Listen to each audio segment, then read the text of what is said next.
Hello everyone, and welcome to my new Let's Play. Some of you are probably saying, what the fuck is this?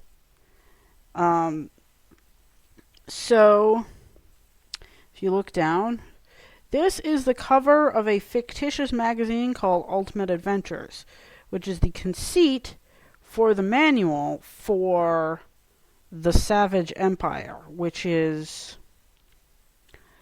part of a spin-off franchise called Worlds of Ultima that never made it past 2 games. This is the first game in the series, and the second game is one called Martian Dreams. I have never played these before. This is completely blind. But of course, as part of my project to play all the Ultima games, I am playing them. What's going on here right now? I got diagnosed with some health issues. It's kind of emotional and really painful for me. And probably the number one thing that I need to do is lower my stress. So in interest of doing that, I'm putting pretty much everything else I was doing on hold. And I'm getting back to basics with Let's Playing. It's become so much work for me that it was kind of no longer fun. Just going back to the very, very simple, basic kind of things that I started out with. And this is something I've really been wanting to do, so hey, make myself feel good. So what's going on here, you're actually not going to get to see the actual game for a couple of episodes because, unlike the other Ultima games, I mean, it has a large chapter of background, but usually the background of those games are the previous games. And this one is this whole story, which is about events that took place before the game starts, so it's kind of like you need to know them.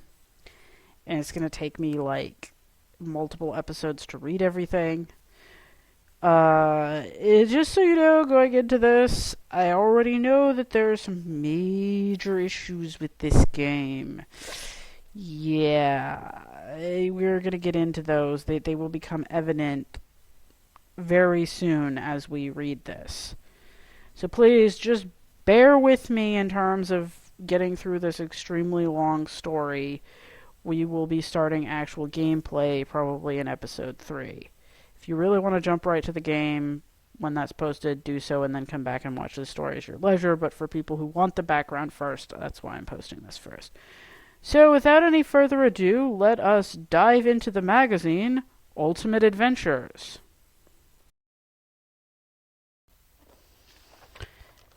Editorial. This is the opening of the magazine explaining what's going on in it, where we will encounter at least our first problem.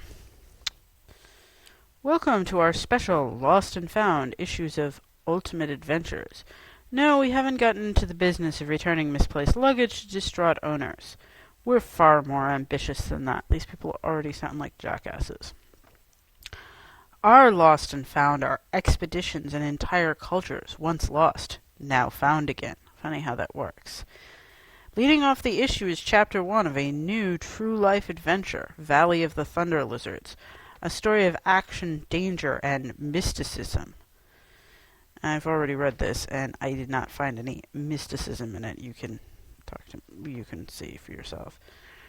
Though it is not normally our habit to do so, we've deliberately concealed the identity of the author who prefers to use the nom de plume, the Avatar. What we can say about him... We've hit our first problem, guys. Problem number 1.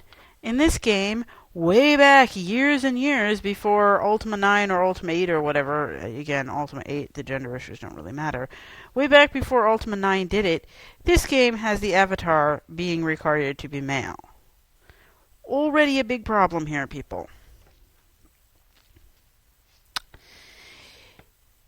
It's that he is a modern-day adventurer who, it gets worse, it gets so much worse, prefers to keep his identity a secret, but we've heard of him for several years and can attest to his courage, resourcefulness, and truthfulness. Though not one piece of physical evidence can yet corroborate his fantastic story, his reputation and the fact that he was accompanied on his adventures by our correspondent Jimmy Malone, big asshole there, we'll see, led us to accept his story as true. In his story, certain details and names have been changed to protect the identities of interested parties. Other than these alterations, every word printed here is just as the Avatar wrote it. Also in this issue is Some Reflections on the Flora and Fauna of the Valley of the Thunder Lizards, penned by first-time correspondent Professor Elliot Raftkin. This is the premiere installation in what we hope will be a regular series of articles on the amazing forms of plant and animal life to be found in that time-lost valley, essentially this game's version of the bestiary. Rounding out our issue is Wild Basin Expedition Returns by regular UA correspondent Jimmy Malone. Yeah, okay, so this last thing, we will be introducing this gradually, but it's just a giant pile of sexist drivel, okay? Just up front. The Wild Basin Expeditionary Force, though lost for several months this summer, has emerged unharmed from the wilds of the untamed hill country, and Malone was on hand to interview the expedition members. You'll find two special bonuses in this issue of Ultimate Adventures.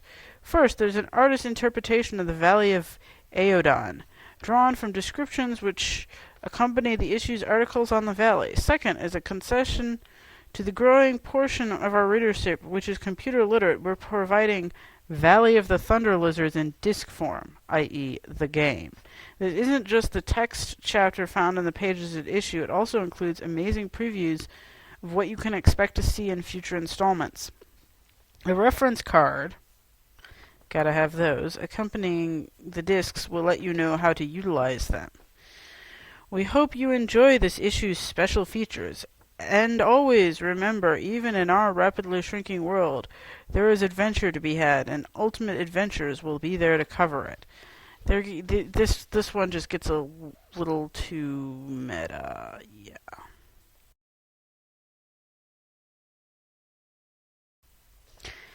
Valley of the Thunder Lizards, Chapter 1, Strange Departures, by the Avatar. And here we hit problem number 2, which is this picture. This dude, who I'm already not happy about, looks really uncomfortably suspiciously like Mr. Aryan Uberman in Ultima 9. I'm starting to feel a little bit more kindly disposed towards Ultima 9 because apparently this game already did all this egregious bullshit first. But anyway, here's the backstory. The roar, a shrill bellow like metal dying in the grip of crushing machinery. You cannot write, dude. Broke the stillness of the forest, startling birds into flight, waking me from sleep. But the forest was strange. Huge, thick trees like twisted palms blotted out the sunlight. Giant ferns hungrily devoured what little light made it to the forest floor. The fleeing birds were misshapen, with short stubby wings, long plumed tails, beaks filled with teeth, and cold reptilian eyes. As opposed to birds that normally don't have that, And I didn't know why I was here. I had no memory of coming to this place, of even ever having seen it before. Quickly I rose and took stock of the situation, of myself. I was dressed for the occasion. I wore durable riding pants, a rugged safari-style shirt, and high boots which could withstand a lot of abuse in the field. On my belt was a sheathed Bowie knife, an old and trusted friend, and I was a blonde Aryan Uberman douche. That's who I was. What brought me up short was this. I didn't know who I was. Let's leave it that way. My name and my reason for being here were utterly gone. There was a hard pocket of vacuum. That's not what a vacuum is like. Where my memory should be. A distant scream sounded again, startling me out of my reverie. I began moving in that direction. Perhaps where things were happening, I'd find some key to the memories that were locked away from me. Was this a dream? I pinched myself and wished I hadn't. It smarted. I concentrated on my surroundings, and the level of detail I perceived didn't suggest a dream.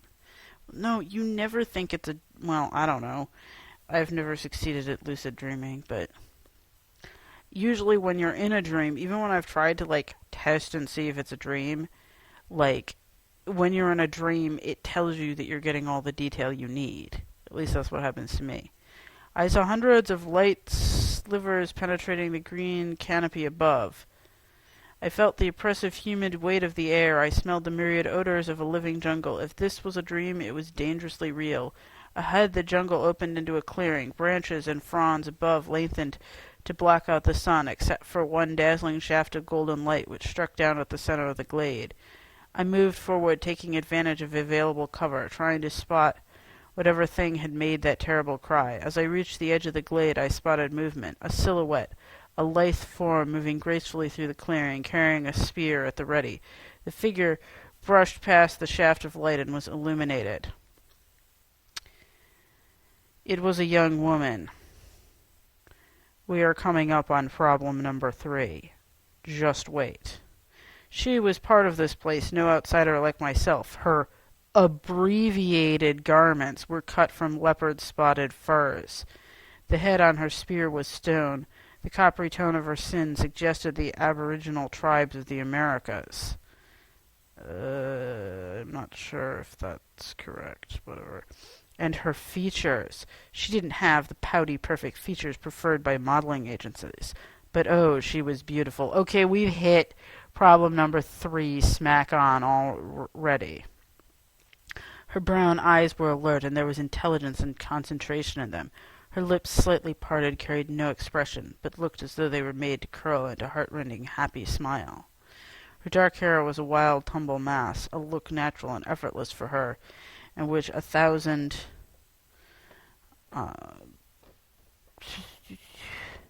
hairstylists could never duplicate. She had the balanced and confident step of an athlete. She was a jungle cat reincarnated as a woman. I must have made some noise, for the woman turned on guard. The shaft of light spilled across her. She turned her face in my direction. It was unlikely she could see me, but her eyes seemed to fix on me. Like one arrested by the gaze of a panther, I froze. Then that metallic scream sounded again.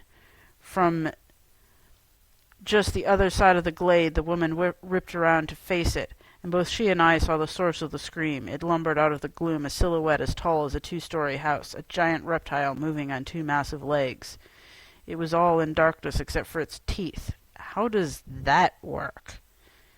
A double row of serrated fangs picked out by a stray shaft of light. It charged the woman, moving like a hungry express train. Your metaphors suck, dude. Not thinking, I did the same, hoping, what, to catch her up and outrun the eating machine on legs, to drag the reptile down and butcher it with my pitiful knife? I didn't know, I didn't think, I moved. But in an instant the light faded except for where I stood. Gone was the noise and humidity, all vanished, as though someone killed the lights and struck the set in 1 second. I stopped, alert, trying to slow my breathing. In spite of the adrenaline that had just jostled through me. The place is real. The speaker was behind me. I whipped around, hand on my knife hilt, but the speaker held no menace for me. The woman is real. It was a man graying gracefully into middle age. His beard and mustache were neatly trimmed, his eyes intelligent. You're getting a little arrogant here, dude. I'm talking to Richard Garriott now, because he's describing himself. He wore colorful robes. On his head was a golden crown of simple design. The beast is real, but it is the least of their dangers. I knew him. A memory of him began to surface in my mind. I trusted him. I struggled to speak, but no words emerged. Find out about the ruined moonstones, my friend. Your own stone will not take you there, but you must have it there. The light faded. My eyes opened. I sat up in my own bed, in my own room. My name and memories were restored to me.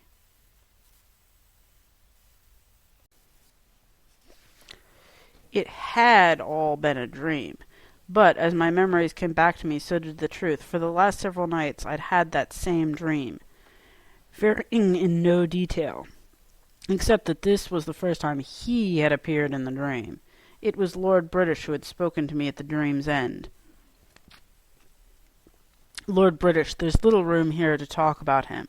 Suffice it to say that he is a man of wisdom and spiritual strength, a master of a powerful brand of mysticism. He rules a remarkable land which few modern men will ever be lucky enough to see. From time to time he calls on me for help. I have never failed him. Okay, Mr. Arrogant Dude. Nor would I now. His command was clear. Find out about the ruined moonstones. I had a moonstone brought with me from the place Lord British ruled. It was a smooth, polished black stone which, like a piece of onyx, possessed remarkable properties. But it was in no way ruined, so far as I knew. Who would know? I've made some knowledgeable friends over the years. My thoughts immediately went to Professor Rafkin. Elliot Rafkin is a man of too many skills and interests, too little time. He spent his years learning as much as he could about all manner of sciences and studies. If he couldn't tell me what I needed to know, he could tell me who would. I dressed quickly. With conscious irony, I chose the same clothes I'd been wearing in my dream and slid my faithful bowie knife into a boot sheath. Why the fuck would you do that? Like, seriously, why the fuck would you do that? I mean, take the knife, yes. But, are those the only, durable clothes you have? Isn't there any other suit of clothes you could put on? It was time to track down the source of my dreams. I might as well be as I appeared in my dream. Okay. When I first met Professor Rafkin, he was a teacher. He is now the curator of the local Museum of Natural History, and though he's eminently qualified for that job, he wasn't actually hired for his depth of scientific knowledge. Why is all this bullshit necessary? Rafkin has a talent with people. His enthusiasm for science is so infectious that it drags others in its wake. He can speak with an entrepreneur for half an hour on topics which could not interest the person less. Shipwrecks off the coast of Turkey, recurrences of legends between Greeks and Aztecs. That sounds like a really fascinating topic, actually. Stereoscopic analysis of moon rocks, and walk away with a generous check, an endowment to his museum. This isn't manipulation. He never intends to come away with money, but he does again and again. Goody for him. Museum has set him up with his own laboratory towards the back of the building. Rafkin's assistants handle the cataloging of artifacts and arrangement of displays. The museum directors trot him out to meet important people, to attend luncheons, to lecture at universities, but the rest of the time Rafkin does what he wants. It can usually be found puttering around his lab. At the museum, I avoided the main entrance and walked to the unmarked side door which serves as Rafkin's private entrance. I pressed the signal button beside the door. When the answering buzz indicated the door was unlocked, I entered. Now, you must understand, any busy city street with its crowds and traffic is orderly compared to Rafkin's lab. In this room, on its tables, there's no telling what you'll find. I'm used to walking in and seeing scale models of long buried cities, scientific equipment still in crates, stacks of books and dissertations, sparking machinery whose purpose I couldn't possibly figure out, and jars of preserved organs. It's unsettling to have the contents of mason jars staring at you while you're visiting an old friend. Depends on what those contents are. Today was no exception, but Rafkin wasn't here. Instead, sitting in the room's one-padded chair was an angular young man, dressed in a two-piece suit. Its waist a little too high, its lapels a little too broad. He looked as though he sprang from a 1930s nostalgia show. He jumped up, too full of energy, as I entered. "Hi," he said, stuck out his hand. I shook it. "I'm Jimmy Malone. I imagine you're here to see Professor Rafkin." "I am a used car salesman." "Yes, He'll be back in just a second. Gone to talk to his mummy, ha-ha. Don't knock yourself out laughing. Who are you?" "You're not funny, dude." He gave me a sudden intense look. "I know who you are. Oh, what a file we have on you. Every so often you disappear for days on end, usually come back really tanned. Your neighbors are curious about all that, Care to comment?" Wait, so you just admitted that you're spying on this dude, and you expect him to be, okay with that? He fumbled around his jacket pocket and drew out a battered notebook. I closed my eyes for a moment, sighed. Great, a reporter. I come to visit my friend and get a reporter instead. He grinned. Rafkin occasionally throws me some interesting story ideas on slow news days, like today. But hey, let me give you the whole effect. From a nearby table, he scooped a hat. From inside it, he pulled a small card, tucked it in the hat band, then put the hat on. Inevitably, the card read press. Isn't that a little old-fashioned? His grin just got broader. Some people have no respect for tradition. Another voice, dry, sardonic, intruded. Jimmy, you'll find that my friend has respect for things traditional, but lacks your affection for obnoxious stereotypes. I turned. Emerging from the doorway leading into the museum was Professor Rafkin. I had to grin at his statement.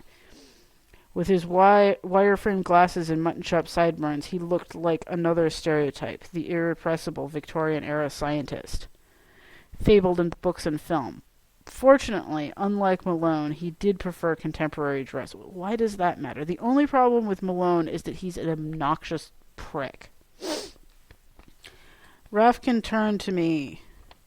As for you, what brings you here? I gave him an enigmatic smile. A riddle. What's reptilian, stands about 20 feet tall, walks through the jungle, and devours young women? Joke or serious proposition? Serious. He thought about it for a moment. Massive of build or sleek for its size? Massive. He frowned. Nothing outside of Hollywood, that is.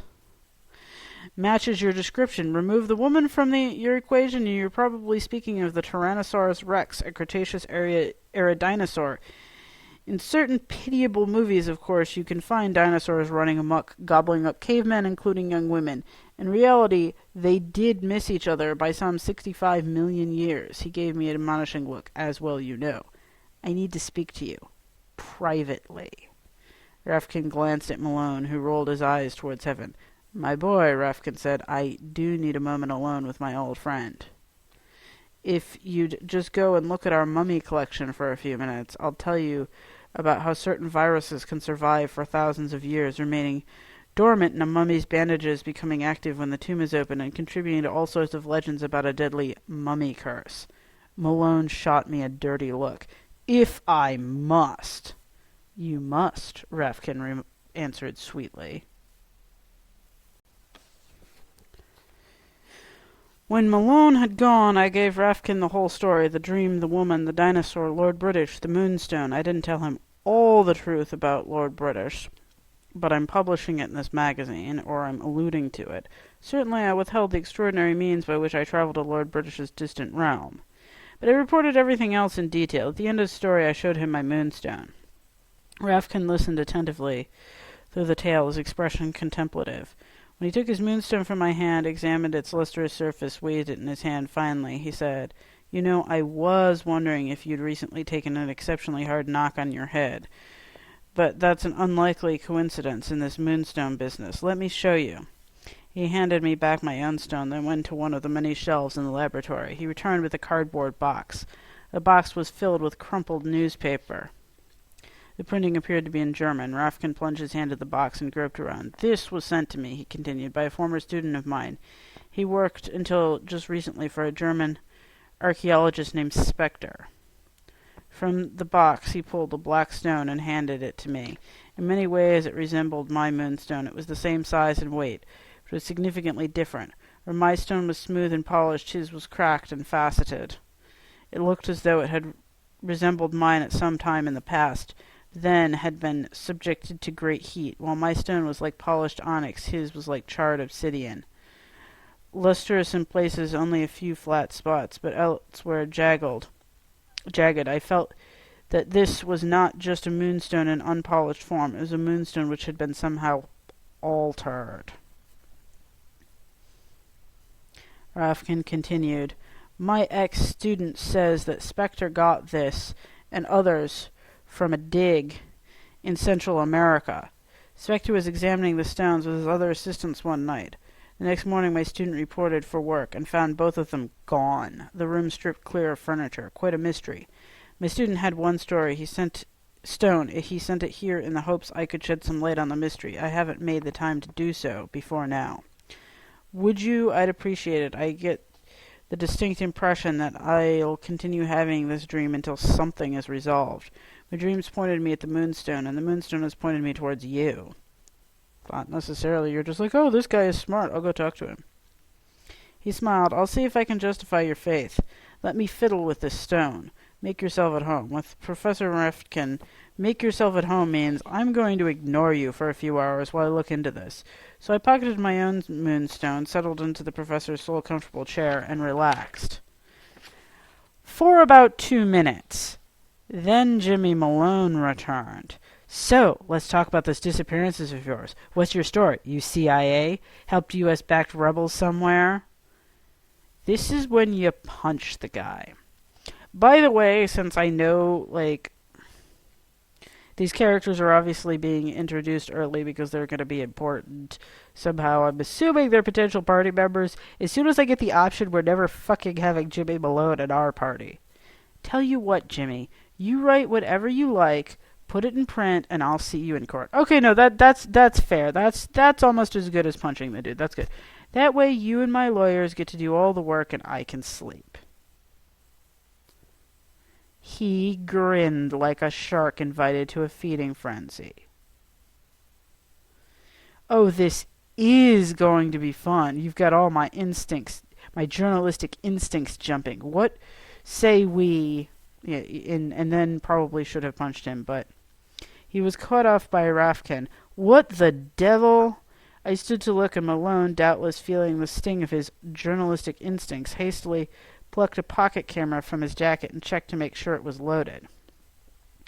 Back in the days when we had to load cameras, Rafkin was backing away from the table where the cracked moonstone lay, wires and leads attached to it.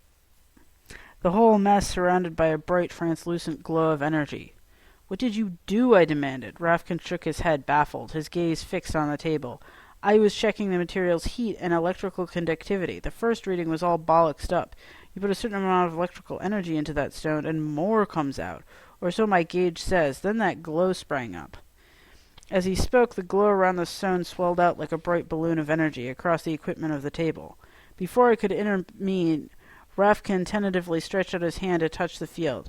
There was a sound, a crack and sizzle like the world's largest droplet of water skittering across the world's largest frying pan, and Rafkin was thrown back, landing hard a dozen feet away, as we see in this picture. I was at his side in a second, positioning myself between him and the still swelling field. His eyes were closed, his breathing shallow. Professor, I gave him a quick shake. Glanced back over my shoulder to check the position of the glow. It was still 10 feet back, but growing steadily. Abruptly, the lights in the room went out and the glowing balloon disappeared. As my eyes adjusted to the darkness, I saw Malone standing by the metal box on the wall, the circuit breaker. He'd thrown the master breaker. My opinion of him, which had been hovering close to zero, climbed a couple of notches. I could hear querulous complaints from the museum's patrons through the door leading to the museum. Good job, Malone, I snapped. Quick, get me the first aid kit. It's on one of his bookcases. I gripped Rafkin's wrists, seeking the pulse, trying to gauge how seriously hurt the man might be. Malone ran to the bookcases, began digging through them with a rough disregard of their contents, which would be sure to infuriate Rafkin. As a matter of fact, Rafkin's eyes snapped open at the sound of someone mistreating his possessions. Get your hands off! That's delicate equipment! That's what he said. I've never heard Rafkin so loud, and didn't expect to see him be so vigorous after the tremendous jolt he'd taken. But the aging scientist sat up, pushed me aside, and stood up to harangue the newsman. Your interest in my work does not give you license to manhandle my diagnostic tools. I broke in. I told him to find your first aid kit. You've had a shock. Malone pulled the plug on your experiment. Rafkin's expression turned to one of puzzlement. Oh? Then why is it still glowing? I turned to look, and he was right. The glow had reappeared around the stone. Now dim, it was gaining in brightness. Malone stepped away from the bookcase. That's impossible. I killed the power. Malone, Professor, I said, get out of here. I have a seriously bad feeling about this. Malone, no fool, whatever, was moving before I finished. But he was still steps from the door when the floor shook, a rippling shock that threw him and Rafkin to the floor. I barely kept my feet. The brightness on the table increased to blinding intensity, but didn't grow in size, not this time. Instead, something else appeared, strangely familiar to me, and yet strangely alien. It appeared in the air above the center of the room, an eerie rectangle of blackness, half again the size of an ordinary door, hanging unsupported in mid-air. Yeah, it's the Black Gate. Well, I guess we hadn't had that yet at this point. Rafkin's eyes opened wide and seemingly to the size of dinner plates. Malone, from his vantage point on the floor, was again shooting photographs. I thought he was not a fool. What on earth? Rafkin breathed. A moon gate, I answered, incredulous. They're holes. Holes in space and time. I told you about Lord British. That's how I travel to where he is, but I've never seen one that looked like this. It's supposed to be blue, an inviting blue. I had never seen one that behaved like this either. Instead of waiting where it appeared and then vanishing, this thing abruptly swelled in size, expanding in all directions, bloating out at all of us before we could react. Rafkin turned to run. The blue surface struck him. The black surface. Malone got his hand on the door. The black surface crawled across him. I turned and made a dive for the exterior door. The blackness enveloped me in mid-leap.